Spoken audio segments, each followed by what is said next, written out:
नव्या दिवसाची नवी बातमी।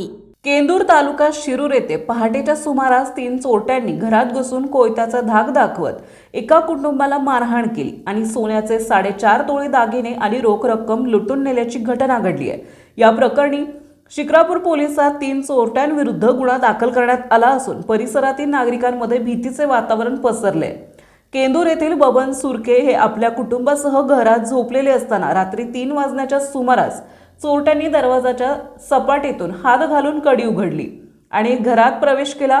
बबन सुरके जागे झाले असता चोरट्यांनी त्यांना कोयत्याचा धाक दाखवून सर्व दागिने देण्याची मागणी केली आणि त्यांना कोयत्याने मारहाण केली। बबन सुरके यांनी आरडाओरडा केल्यावर त्यांची पत्नी लताबाई जाग्या झाल्या।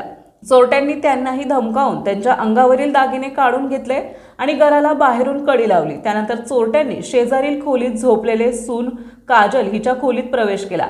तिला जीवे मारण्याची धमकी देऊन चोरट्यांनी तिच्या अंगावरील दागिने आणि कपाटातील रोख रक्कम असा एकूण 4.5 तोळे सोन्याचा ऐवज लंपास केला।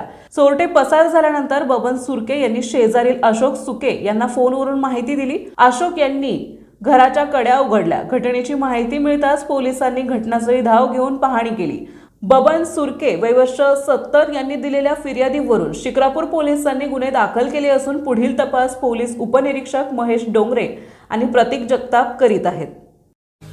आपल्या परिसरातील महत्त्वाच्या बातम्या पाहण्यासाठी आजच नवप्रभात न्यूज चॅनलला YouTube वर सबस्क्राइब करा आणि बेल आयकॉन प्रेस करा।